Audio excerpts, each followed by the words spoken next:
Yo, it's Mel from Rap Rankings. To hear the full episode this clip comes from and all other Patreon exclusive content, visit patreon.com/raprankings. Track 4, Elimination Chamber, featuring Earl Sweatshirt, Vince Staples, and Action Bronson. For Mel, that's me, this is a flat 7. Well, that means that Moles and Mel connect. Ooh! Flat 7. Ding me, baby. Wow.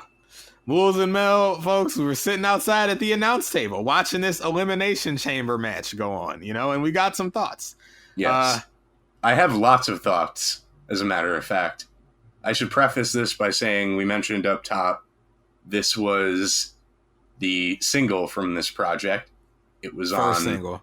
All the blogs, I remember, just due to the fact that it had 4 frequently covered artists on an Alchemist beat. It was seemingly a very big deal. One of the big posse cuts of the blog era. Blog era wet dream. Yes. Basically. And more on that later. Let's stick a pin in that. And let's get to the Elimination Chamber. Mel, in the folder, there is a audio file just called Elimination Chamber. And for those who may not be familiar, I have compiled some audio from the archives. Okay. I'm guessing you want me to start with this Elimination Chamber. Right, this file that just says, this is mysterious to me. I don't know what this is going to be. All right, here we go. At Survivor Series, you will bear witness to the Elimination Chamber. 6 Raw Superstars for the World Heavyweight title. An ingenious creation from the mind of Eric Bischoff.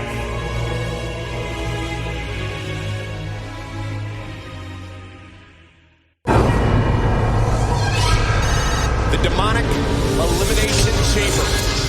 It's monstrous. It is a medieval structure. Look at the size of this chamber. 36 feet in diameter. It's 16 feet from the roof to the floor. 2 miles of chain were used to construct this thing. And that barbaric Elimination Chamber weighs 32,000 pounds, 16 tons, and it will imprison the ring and 6 superstars. Those pods have a ½ inch of Lexan glass, and you're chained inside. The only way out is for the referee to open that door. The steel floor is exactly level with the ring floor. The chamber is designed to shorten careers and create legends. The rules are as follows. 2 men will start this match. 4 other superstars will be locked in those Lexan chambers. Randomly, the pods will open up, unleashing another victim. At any time during the match, someone can be eliminated by pinfall or submission and must leave the chamber. The last superstar remaining after all the others have been eliminated will be the winner.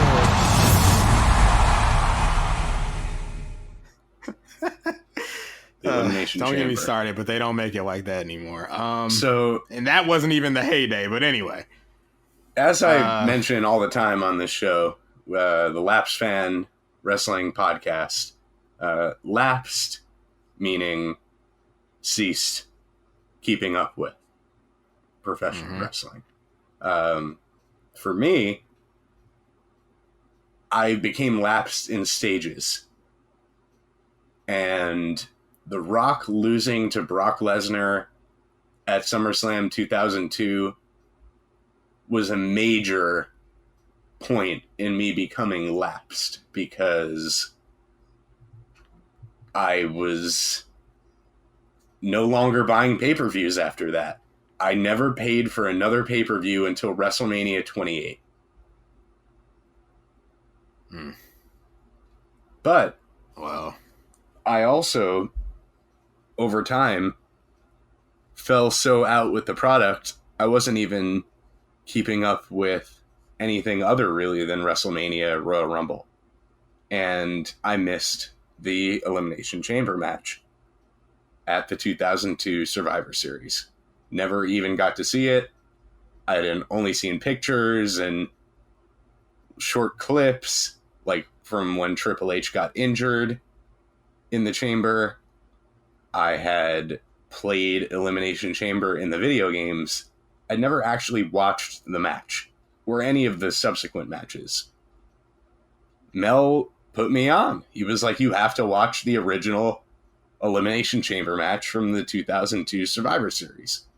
So we watched that, and over the years, I think maybe in 2016, they changed the Elimination Chamber so that it's less brutal.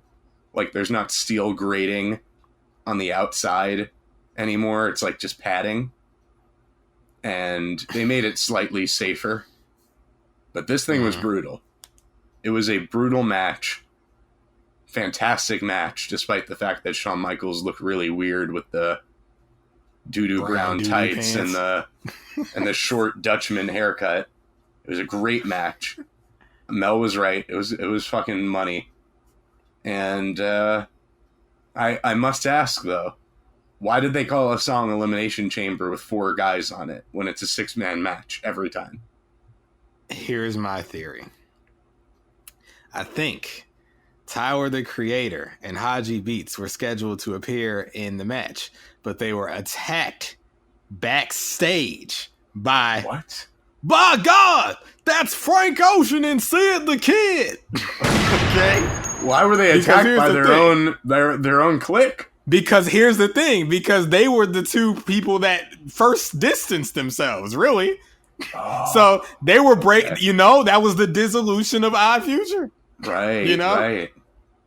We found out, and it's like, yeah, Frank Ocean and Sid. So Frank Ocean went off to become a solo superstar. Sid the Kid started her own stable, well, the internet had already existed, but she just, the whole internet left Future. That's what happened. I mean, she eventually made a solo album. So this was originally due to be an Elimination Chamber, but yeah, but they were attacked backstage. 2 of the participants were attacked. Okay, they were attacked, and it was the beginning of the angle where Odd Future broke up. Well, can I give my order of preference in terms of verses? You tell me if you agree or not. Oh, I was gonna wait until the end, but yeah, we can do it. Okay, for me, Vince Staples, Action Agreed. Bronson, Agreed. number 2, Earl Sweatshirt. So I think Action Bronson had the hardest opening bar and the best energy, but I liked Vince's verse the best from a rapping and lyrics perspective.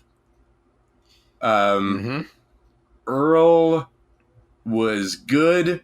Domo was all right.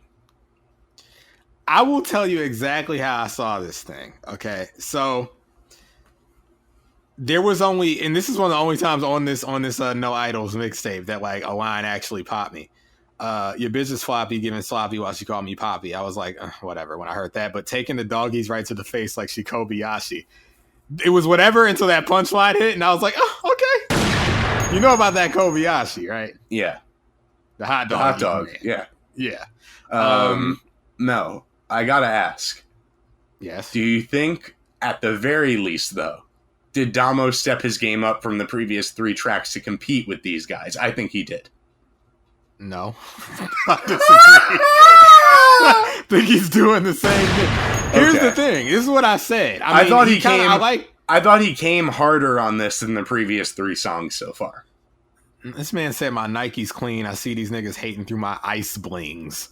Okay? Okay. I kind of like the ridiculousness of ice blings, but it's not a bar I would ever spit, This is not a super serious record. They all get some lines up. Vince is the only verse that really has true emotional resonance to it for me. Well, I'm gonna show you. I'm gonna tell you what I think happened. Dom ends strong, but I think it's kind of like audacious because, like, young Dom say you old niggas should wrap it up. You whack, focus back on your craft. You hardly rap enough. It's like fattest blunt, death to that. The bad website genius.com said pop hop. I heard it as pop like dad. Like, I ain't asked for much. That was kind of their MO back then, right? Tyler hates his dad. I figure maybe Domo hates his too.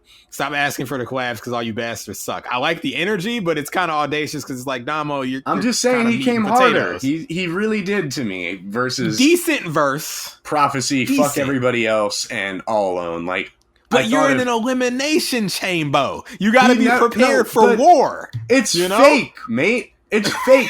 He came to job. He was the first guy out there.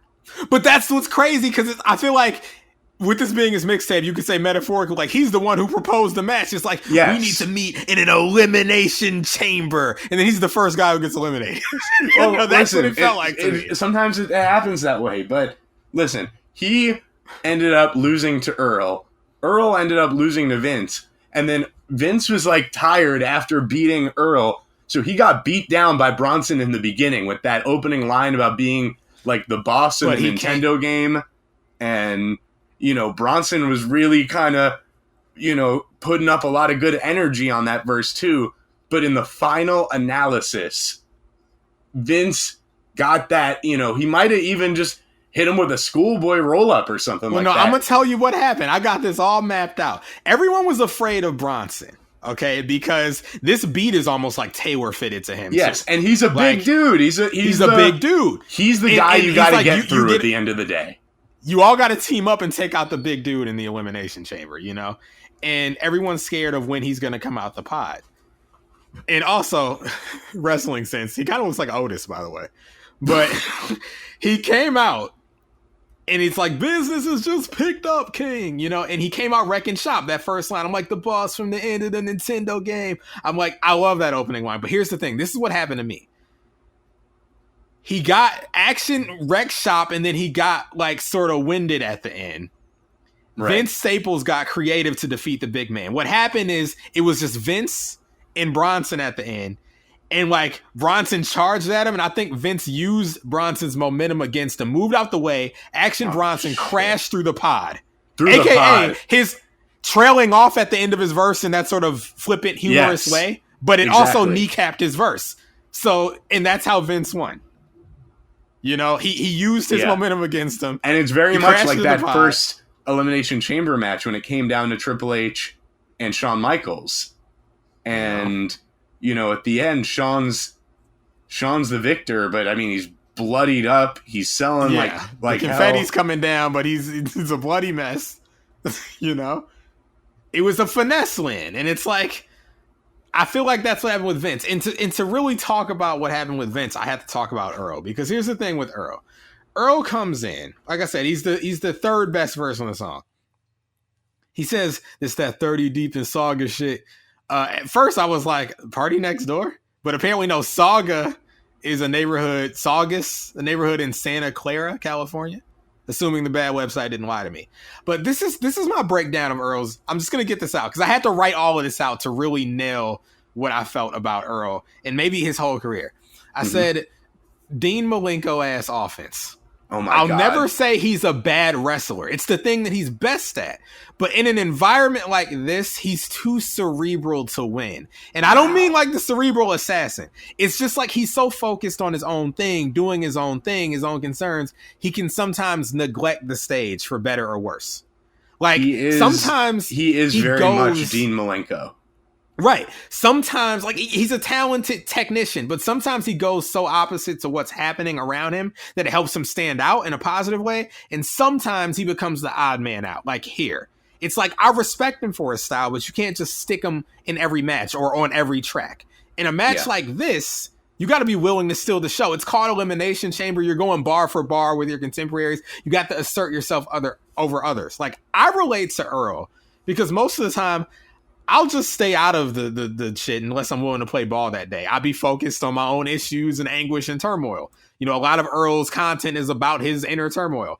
Like, I can't just be trading flexing bars for no reason with niggas, like, because like this verse, my bullshit will kind of leak in despite my best efforts. Like, even though I know what my assignment is, I'll end up like on here. He's like driving into fences because I hit the whip a little woozy, bitch. I'm busy cruising. Excuse me. Like, first of all, don't do that. Don't drive drunk, Earl. But like, that's like some, self-loathing. Like he's drunk. Like that's not really what's happening on Elimination Chamber, And the Right, thing too about Earl in a wrestling, you might have brought sense- the wrong verse for this particular exactly, venue. but he can't help himself. That's what I feel about Earl. Like that's just who he is as a rapper, you know. So you don't bring him into a match like this. Now here's the thing too, and I'm sure you'd agree. The thing is, I mean, and it's coming up later on, but he's on a track rapping later on, and I think the beat suits his voice and the song suits the style of music he makes a lot better.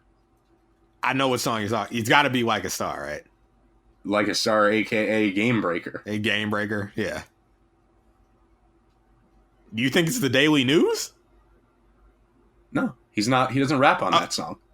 Oh, you agree? Right, he's just a hook. Okay, right. Okay, well then we're in agreement. Yeah, he sounds. That's his performance of the tape to me. But here's the thing about Earl, man. He's a bit of a mark. We know he's an MF Doom fan. He does the syllabics, like, Yes, and he's always looked at as hashtag underutilized. But we know the truth. Oh, And I'm sure you agree. He's not even Earl. I'm sorry. He's not even Earl. Wow. Did I just say he's not even Earl, or did someone in the room say that? He's not even Dean Malenko. Okay. I know who he is. Who is he? I almost don't want to say it. Oh, you gotta say it. You gotta say it. No, I can't say it. No, come on. No, you gotta say it. Oh, no. Oh, see? Wow. You can't just set that up and then not say it. You have to say it. I think all I'm saying is I think Malenko might even be too much of a generous read. Just personally. Hey, speak your truth, Pizza Boy. It's so needed. You know? Inside joke style. But who is he? Cesaro. Oh. Okay, that's not terrible. The guy can't cut a promo. He's not a main eventer, despite how many people claim he's underutilized. He's best in the tag team, always has been, even on the indies. And to me, very few people can fuck with him on an athletic level. Well, here's the thing. He's a highly technical wrestler. He's great, but he's so boring. That's how I feel about Cesaro. That's how I feel about Earl. Well, Cesaro has had small little comedic beats here and there, little spurts of personality. And so has Earl. He put on a bald cap and he was Joe Budden. You know, Earl is low-key funny. Like, that's the thing, though. It's like, I would say he's a better promo than Cesaro, because, like, I enjoy Earl interviews and, like, little, you know, outside of rap moments more than probably his actual raps. Like, he might just be a mix between Cesaro and Dean Malenko, because Cesaro has often been, to all you got Cesaro the underutilized thing. I didn't want to say it.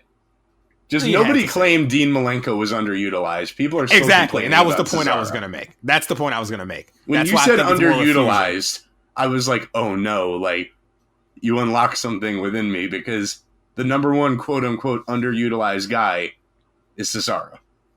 Well, the thing about underutilized, though, is what I wanted to say. We know the truth about that, and I think Earl does too. The reason why I kind of feel like, no one ever said Dean Malenko was underutilized. They just kind of let him exist. But I think Dean Malenko and Earl would agree with this. They're not trying to go for the main event, nor are their styles built for it. Well, this is the difference, though.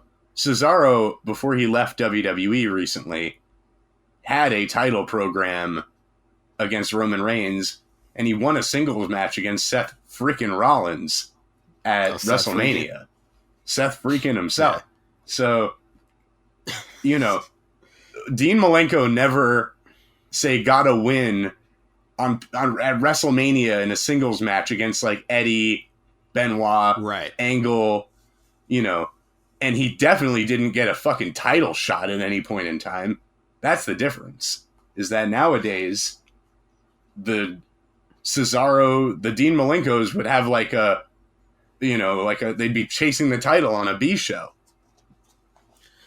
You know, the thing too, now that we're on this discussion, less so than Cesaro or Dean Malenko, but there's also a bit of like Shinsuke to Earl to me, because when he first hit the scene, you know, when the whole, like he got shipped off to Samoa or whatever, like free Earl, and he got back, when he first hits the scene, people are excited because they've hyped him up as like this second, like he's the new God MC in the making, like put the belt on him basically. And then he has his first big match, which I feel like is Doris. And I don't know about anyone else, but me, it's like the realization, it's like, okay, he's not ready for that yet. Or it's like, that may not even be what he's trying to do. Like, he doesn't want the belt. Like, I just saw Doris as like, okay, like, this is about what I expected. There's room to grow here. I hope he continues to come out of his shell. But he's gone more insular, if anything, over the years since then. So, right, you know, right. It's kind of been, so, you know, me sort of battling my own expectations from him. But that's the same thing with Shinsuke. You know, I don't know if people knew what he was truly capable of because they put this expectation on him. And I remember people saying, the best wrestler in the world is coming to WWE. Yeah, and that was the hype. They were talking like that. And okay, his first, the match with Sami Zayn was incredible. Incredible match. But, you know, so it was like, oh my God, dude is here. He's arrived. He's ready. Basically been phoned in ever since, with the exception of like a random match with Rusev and like just occasionally he'll become inspired.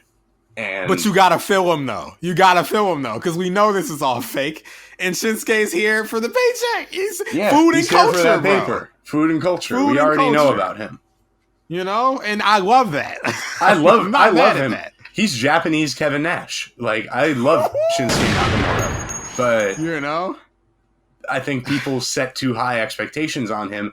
And the thing is, right, when Earl dropped Earl, the project, you know, the mixtape, and he was so young, rapping like that with the internal rhyme schemes and shit at his age, people put unfair expectations. That's the thing. He never put those expectations on himself. No, people did. I put while he was away. You put the expectation on him. I never did. I just listened to other people doing it. Right. But what I'm saying is like this. We were either sold a bill of goods and believed it, or we were genuinely thinking, okay, the ingredients are here for an all-time great. But I also remember when Joey Badass dropped Survival Tactics with Capital Steez, and they were rapping on like an old, I don't know, it was like a Styles of Beyond beat or some shit like that. I don't remember. They were rapping and people were like, this is the revival of boom bap, and you know, this is going to change the world, and Joey Badass is the best MC coming out of New York. And like how quickly that quieted down. Yeah. But that was just a byproduct of the internet era, where so much is happening that people, I think, felt the need to just like prop something up as like, this is the thing to pay attention to. Like, this is the guy, trust me. Like he's the, you know, like, and a lot of times it's like, just let him grow. Yeah. You know, like, there's talent there, but like, kneecap an artist by setting unfair expectations on them or getting too caught up in the hyperbole of the times. Right. I don't get the sense, like I said, I'm not that familiar with Earl's catalog, but I don't get the sense that he ever wanted those expectations or ever saw himself as like in that lane of like, I'm gonna be the next God MC, like, or the next underground legend. Like, if anything, actively trying to shake those people off of him and his music for the last 7 years. Right. You know? Yeah. And that's where I feel like he wants to cultivate his own fan base and his own sound, even at the expense of whatever. You know? Yeah. If the critics don't like it, if it doesn't sell, oh well. This is the sound I believe in, and these are the people I want to work with. You know, in a lot of ways, I respect him because, you know, he had the keys to the kingdom in some respects. It's not every day you have a rapper who traffics in, like, breaking down words getting signed to a label like Sony. So, right. On one hand, it's like, you can be the lyrical miracle of our times, or you can just do what you feel. And I can't ever fault someone for saying, I'll take the quote-unquote harder path, but one that's more spiritually and creatively fulfilling. I've never been mad at Earl for rejecting all the stuff that was thrust upon him. I've only ever been mad because it was like the simple as I'm not enjoying this. He seems happier than ever. The music from itself, like the looks of things, it seems like he's gotten. I'm happy for him as a person. His life really to a point where he can. I'm seeing him smiling all the time, which is great. But I'm not enjoying this music. I just got to be honest. Now, keep in mind, folks, I like East. So, I just had to put that out there because, I'm probably like, let me pull up the Doris track list, and it's been a while since I heard this. I think I like, if I recall, there's like one exceptional song and 6 or 7 decent ones. I think something like that. Let me see. What is this? No. Burgundy. I like Burgundy. I like Sunday. Mel, you're giving away your ratings for a future review? Yeah, it's a Patreon. Look, you on that Patreon, you get some exclusive info. This might be a long form, folks. Though. I don't get, yeah. Give it to him. Let him have it. All right, Look, the point is, attentive folks, listener bonus, I guess. Insider trading by Mel. Insider trading. I mean, hey, if it's a long form, everybody's getting the same info. So if they're listening, then they just got some free takeaways. But then again, maybe not, because it's been so long since I've listened to this album. Maybe I don't like them anymore. So I'm only suggesting, floating, that this could be a long form, because we've been talking about this song longer than any other song so far. It's the Elimination Chamber, bro. If you know Moles and Mel, this was going to happen, all right? It had to happen. Now, Earl had to be deconstructed, at least, in the Moles and Mel lands, to get to Vince. Because here's the thing about Vince Staples. He's an interesting case to me in that he can be cerebral and go opposite of what's happening around him, but it works for him way more often. Because Vince feels like he goes opposite by decision. It's like a sort of like, I'm going to do this because, fuck them niggas. I'm going to do what... Earl feels like he goes opposite by nature. Like, he just can't... this is just who he is. I have appreciation for both of those approaches. But, in the sense of a match, Vince comes in... Earl's doing chain wrestling. Vince isn't the same technical talent. He tells a story. He does, surprise, hardcore shit with a smirk. I wouldn't call him, a hardcore legend, but, he's kind of a brawler. It's just, I hate to, this isn't a perfect comparison, but sort of like Dean Ambrose. He kind of reminds, prime Dean Ambrose. He was do some mildly extreme stuff, out of nowhere. It's I just feel like Vince is in the ring, Irish whipping people into the steel, he's not doing the chain wrestling with Earl. He's not doing the rest holds with Domo. He's kind of he's not doing the, the power moves of Bronson. He's kind of doing a scrappier style. Right. Going opposite to everyone else. It's I feel like just that sadistic son of a bitch, Vince Staples. He's working a different style than everyone else, but it works for him more often because it feels like to him, bro, Vince Staples is the most, real rapper of all time, maybe. I mean, if you listen every to interview, he's I'm doing this for money. This rap stuff is a business. Read his it's Twitter. A job. Read his Twitter. Listen in this very verse. He's from the first take, what'd he say? Because since the first take has been about money to me. He's the most what are you, a mark? And I love that about him. So when I say it feels like it's a choice, he gets on this record and it's a decision. I'm gonna be flippant.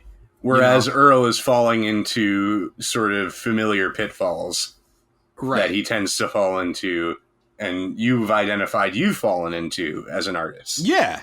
We're emo, we can't help ourselves a lot of times. But Vince, it's a lot of this verse is emo. emo. It's like I live to die better. Well, I can't even walk into church without these niggas trying to testify. I live to die better that than to live a lie. First of all, I'm gonna be there's more emotional resonance in his verse than anyone else, if anyone else even has any in their verse. And this is the thing about the emotional resonance in the verse. It's like, I just got done saying, like, Earl, this doesn't call for emotionality. But Vince is able to work that emotionality to where it makes sense. Like, it fits over the beat better. The way he deploys it, it's more tactful. Like, I rap better than most of these rap veterans. Like, it's audacious. Like, I would probably disagree with that, but like, hard-headed and hopeless, hope that God let us in. Mama didn't want to give birth to a nigga. Should have murdered a nigga. I'm a cancer to the youth. Like, the lines are like, these are blows. Like, they're landing, Like, Earl is kind of in his own world a lot of times. Vince is hitting you with like some real stiff punches. And like, I mean, I already said one of the bar. I think it's a bar, like, can't even walk in church without these niggas trying to testify. I don't think I'm being genius.com when I say testify, like the fire, because otherwise it wouldn't make any sense. And don't even ask me how. Devon Dudley. Oh, my brother, testify. Shout out to Devon. Bubba Ray, I don't know about. He's Bubba Ray, all I can say about Bubba Ray is his life matters. Oh, brother. I know if this ends up being a long form, maybe you could throw that picture up on the screen right now. What, the picture of that? No, I would not make that the long form picture. His life matters. No, yeah, not the long form picture, but just throw it up on the screen briefly so they could see it. Oh, you know what? We've never done that before. I'll do it. Hold on, I'll make a note so they know what he's talking about. Hold on, yeah. You know what? Yeah, I'll do that. Hold on, let me make the note. We've got the long form. Devon and Bubba in long form. They got to see the picture. They have to see it. Vince even gets some bars off despite the emotional weight of some of these lines. Like, automatics out the roof, 380 with the weave in it, on site, scary as prom nights with Carrie. You got to love Carrie. Or car rides with Barry. That's Hallie, not Brent. And if you don't know what Halle Berry did, look it up. That's a prom night reference, too. Shout out to Prom Nights. Was that a franchise? Yeah, the horror movie franchise Prom Night. Oh, man. I don't think I've ever seen it. I'm familiar Jamie with Lee Curtis, and then Prom Night 2, Hello, Mary Lou, Prom Night 3 and 4. It's a whole franchise. Prom Night 3 and 4, don't open that door. They both had the same tagline. They were released together. Yeah. Just like, fuck it. Yeah, why not? Niggas want Grammys and shit. That's funny to me, because since the first take has been about money to me. Like, what is it, real? Bro, he's in the match. It's a job. Like, he doesn't care about wins. Like, it's fake. As long as I get paid, I'm trying to get what Diddy got, doing what got Biggie shot. They told me I wasn't shit, but left me in a litter box. He stole the show. Best verse / offense so far. Before Bronson came in, I'm like, he has a chance to win this match. Yeah, and then ultimately Bronson comes in strong between just overall his delivery. He has a lot of, energy and like just sort of, he's swaggers about this beat very nicely. He has probably the opening bar of the song for me. But in the end, like you said, he kind of loses. He's like freestyling, right? Like, he just kind of like, just lets it peter out at the end, and he loses. Literally, because he took his dingling out through the boxers. Yeah, it petered out. He took his balls and went home.